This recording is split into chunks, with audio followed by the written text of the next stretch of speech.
Welcome to Starview, the show that reviews the most iconic and intriguing movies in cinema.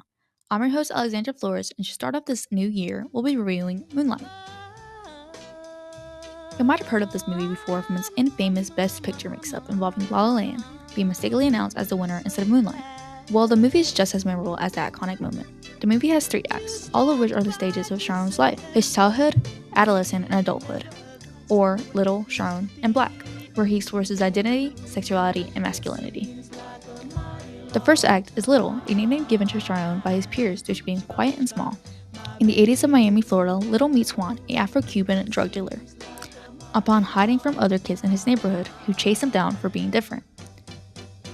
Juan decides to take Little under his wing and become a close parental figure in his unstable, neglected life, offering love and guidance in place of his drug-addicted mom, Paola.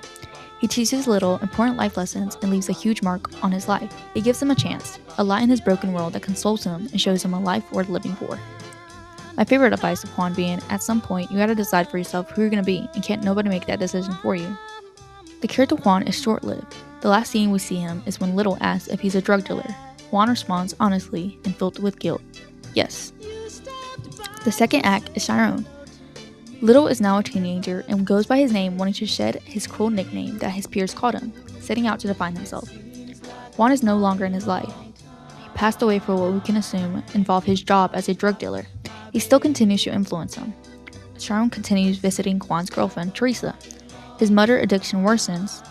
However, he still has his childhood friend, Kevin, an important person in his life who always showed him kindness. Between the two, they share a tender moment on the beach where they reveal themselves to one another. My favorite quote from that scene is, "I cry so much, sometimes I feel like I'm going to turn into drops." The sweet tender moment is soon scarred. Kevin soon betrays him as he is pressured and manipulated into a hating ritual.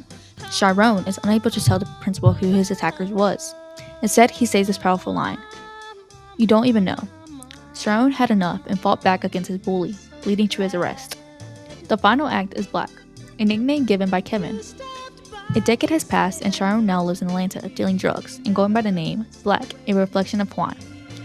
Black keeps in contact with his mom, who is now recovering at a drug treatment center. Sharon forgives her for all the pain she has caused. Unexpectedly, he receives a call from Kevin, inviting him to a meal. Sharon still feels those same sentiments towards Kevin as when they were young. He soon drives to Miami in order to reunite with his past and only lover. They both reveal what changed about their life. However, once he hears Sharon has been dealing drugs, he is utterly disappointed. In the end, Sharon is able to accept himself, no longer denying who he truly is. It's a story that's far from what I expected, but for some reason, I relate to it. It has this way of just settling deep inside you and soaking it all up. My favorite scene being the diner scene, where Kevin plays Hello Stranger by Barbara Lewis, when Sharon asks what he caught. And if you didn't know, it's the background noise for this week's podcast. The movie takes its time and doesn't have to be loud to paint its picture. Subtle movements, phrases, and coloring is what makes the story.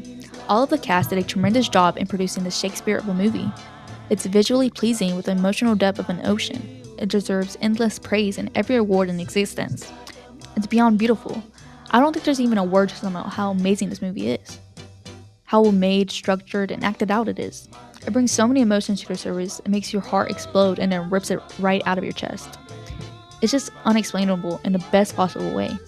I don't think I'll ever move on from this masterpiece. I think about it endlessly. I can get the slightest mention of it, and all the emotions I felt the first time I watched it resurface.